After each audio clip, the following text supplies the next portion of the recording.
Who's scruffy looking?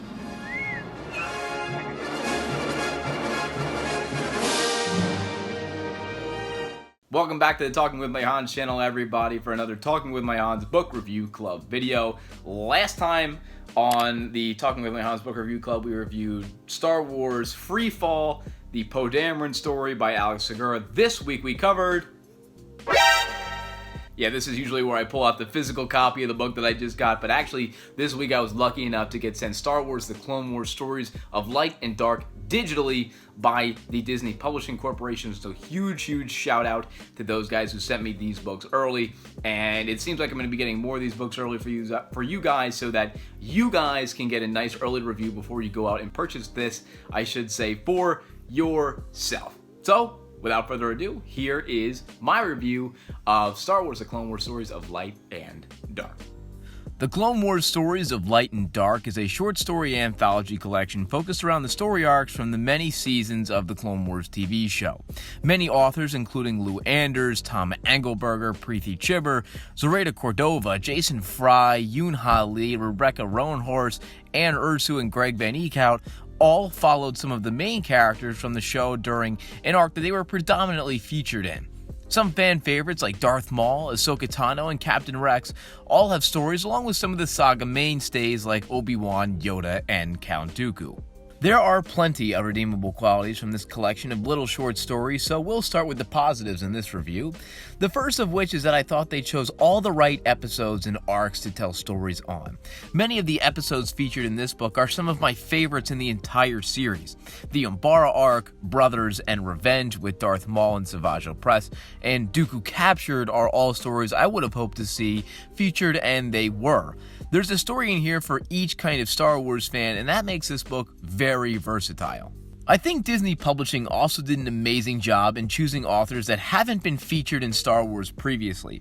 Preeti Chibber, Anne Ursu, Yoon Ha Lee, Sarah Beth Durst, and E. Ann Convery all made their Star Wars debut in Stories of Light and Dark. I think it's important that Star Wars Publishing gets authors from everywhere and everything. The more voices that are involved in Star Wars, the better and more diverse the stories will be. And with a whole galaxy of stories to tell, there's room for that kind of thing to happen. I hope to see each of these authors again in more stories going forward. Okay, real talk.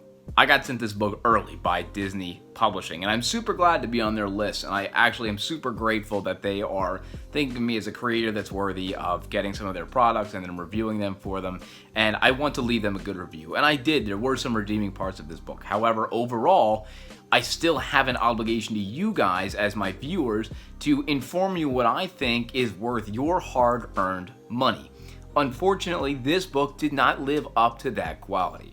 So, for the rest of the review, I'm going to be actually giving you my honest thoughts of this book and what I thought actually this book was worth, and quite frankly, I didn't think it was all that good. So if you want to keep watching, you can. If you don't want to, you don't have to. Alright, let's get back into it. I must have been misinformed about this book, or perhaps I just didn't read the promotions right. I thought there would be more original content in this book, but alas, there just isn't. I don't even mean just original stories. There isn't much original storytelling whatsoever. I expected this to be more along the lines of a certain point of view with a story that we all knew, but from a certain viewpoint that we hadn't seen before. Many of the stories in this book are direct adaptations of their episodic counterparts. The story that sticks out the most is unfortunately the story about Rex during the Battle of Umbara. There is nothing in that story that A, wasn't dialogue in the episode, or B, some thought of Rex's that the audience couldn't figure out for themselves. Even the stories that tried to bend the mold a little bit and get creative still fell back into reusing a lot of what the corresponding episode gave us already. The story revolving around Count Dooku's experience when he was captured with Anakin and Obi-Wan on Florham was told as if he was reporting back to Sidious in its aftermath.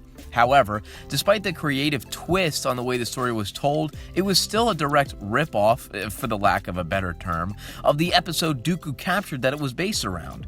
I think that's what I found to be the most disappointing about this anthology.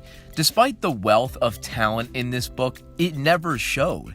I never, ever want to be the person that chastises any creator for their work, because even small stories like this take many tries to get right, or just to get to the point where the author is happy with their work. But even so, many of the stories in the Clone Wars stories of Light and Dark seem like they were missed opportunities.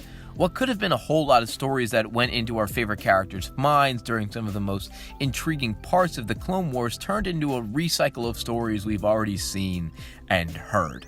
So the final verdict on the Clone Wars stories of Light and Dark: there's nothing in this book that you haven't already seen.